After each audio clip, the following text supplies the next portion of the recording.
Man, we got some sad news this week, and take a few minutes and chat about Jordan Travis retiring from football. Just recovery didn't go the way that he was hoping. Very tough when you break your leg in a couple places to get back from that, and just his.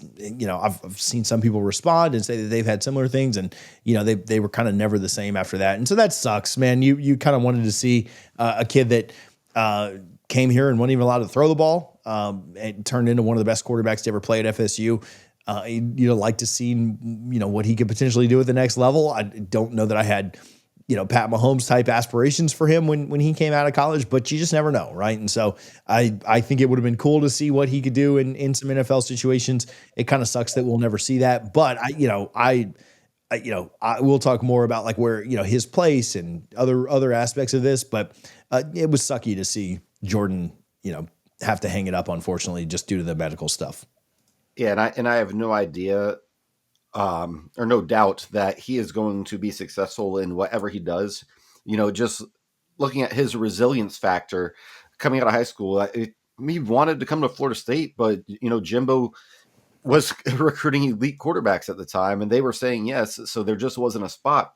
So he goes to Louisville, has a horrible experience, absolutely horrible experience there, and decides the portal wasn't a thing at the time, but says he wanted to transfer.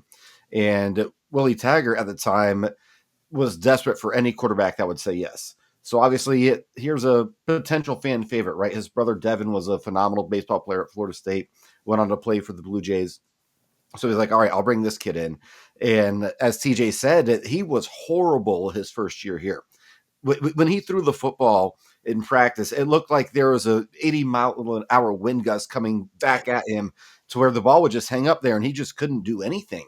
And then to see the development he made throughout his career, I remember, I think the moment he truly arrived was in that LSU game in the Superdome when he just, lit things up. And it was just so amazing seeing the progress. I can't think of another quarterback, maybe Christian Ponder, who was so bad to start.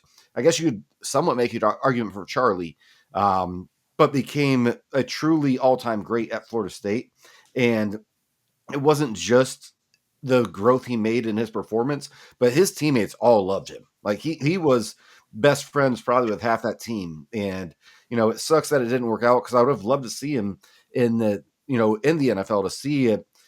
I think his game would have actually translated to today's NFL if he was in the right situation with the right offensive coordinator and the right scheme. I think he truly could have had a 7 to 10 year career in the NFL. And kudos to him for saying, "Listen, I'm not going to." There's more important things in life than just football. We see these guys that deal with injury after injury after injury, and they just won't give it up. He's clearly at peace at this point in his life, where football is not his identity. And I'm sure he'll still stay in football, whether it's coaching, whether it's broadcasting, doing something along those lines. But yeah, it sucked to see that because I was really looking forward to seeing him and how his game translated to the NFL. Yeah. Where does he rank? Do you all-time QBs at FSU? Like, where do you have him on your list? That's a really tough one. He's definitely top 10. And what sucks is the caveat that if he had not got hurt against North Alabama, and I still don't think we would have gotten to the playoff even if undefeated, because there were obviously ulterior motives there. But if we did, and he had won a national title, I'd put him probably at number 3. I'd bump him right above Chris Winkie. So I think I have him number 4. Okay. Maybe that's really prisoner of the moment, but like when I think about like him versus EJ, like I mean, who is your, if it's not Jordan? I mean, I think the top 3 are kind of settled. And if somebody wants to make an argument for like Jordan over Winkie, like I'm fine with that, but like, that's fine. Like I think most people would have 3 national title winners and 3 Heismans at the top of their list, right? Somebody wants to throw another one in there, that's fine. I think the large majority of FSU fans would have maybe different orders, but the same top 3, right? Yeah, for sure. I think that kind of settles it. I don't know, like, who do you have next? Like, you talked about Ponder. Ponder went, first round. EJ was first round. EJ should not have been first round, and I love EJ. I agree with that. But that was comical. to teams me. overdraft. But I'm thinking like guys who won a lot of games at FSU. Obviously, they're guys back in the '90s and even before that. But I don't. I think Peter Tom Willis is up there. Yeah, I Um, mean, I think about guys that you know. I mean, he had back to back 10+ win seasons. yeah, You know, and we obviously we won with freaking Tate and Brock. Like he obviously would have gotten to 13-0 himself, and maybe 14-0 after being left out of the playoff too. But yeah, I have a, I mean, I think four. I think four is fair, and I try not to be a prisoner of the moment with that. But I just think about like in watching his development too, and the way that he was able to lead and really be the difference maker. Like it's not like he was just. There was a question posed, what happens if Jameis goes to Alabama? And then, it made me think about Coker, and Coker won that Alabama title with like a ton of monsters around him. Jordan wasn't that. Like he wasn't just a game manager that had a bunch of talent. Like he was making the difference so many times. You think back to those plays against Florida in 2022, and you think about some of the rabbits that Jordan was able to pull out of his hat at times. The North Carolina games that he basically won by himself, yeah, and yeah, I mean, I think he accounted for every single yard. When we were 0-4, I think he accounted for every single yard on that Syracuse drive in 2021 that got Florida State its first win of the year. Yeah, I mean, I think I'd have him four. And I'll tell you this, I'm younger, so I never watched Charlie live. And, my memories of Winky, I remember some of the big games. I don't remember every game of Winky like I remember every game of Jordan. I mean, he's probably my second favorite. I wouldn't have him number two. Like I don't think he's the second best, but he's probably my second favorite quarterback that ever played for Florida State. And I loved EJ. I loved Ponder. Shoot, I mean, people don't like him, but I liked Weatherford. I liked Ricks. Like I liked all those guys. He probably has moved ahead of Winky. If he's not number two for me, he's number three. And that's not a shot at Charlie. I just never watched Charlie, right? Like I know Charlie was better. But Jordan might be my second favorite quarterback to ever play here. yeah, he's definitely up there because again, he's someone who in that Notre Dame game in 2021, I don't think fans were booing at him exactly, but it could have been interpreted that way. And he was ready to give up the sport, and then obviously Mackenzie Melton didn't work out, and then Travis comes back, and all of a sudden, like, oh my goodness, we might have a quarterback here. And then you go to the next year, 2022, and we start the season strong. Then of course we have those three straight losses, but then he wins the final six games and beats Oklahoma in the Cheez-It Bowl, and then he was the catapult to us going 13-0. He was just phenomenal at Florida State. When you look at the progress he made, this is a kid that, a lot of people know this. If you listen to this show, if you're a casual fan, you probably don't know.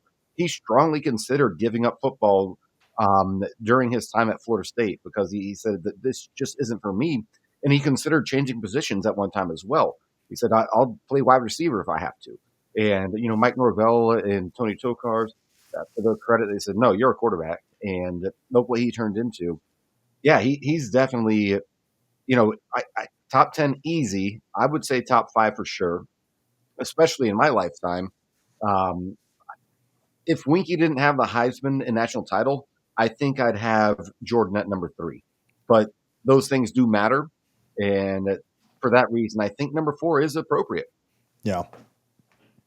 I've seen some people talking about retiring his jersey. Do you have thoughts on that? I have a take on that, and I've been really positive about this first part. I do have a take on it, but I'll let you give yours first if you have any thoughts there.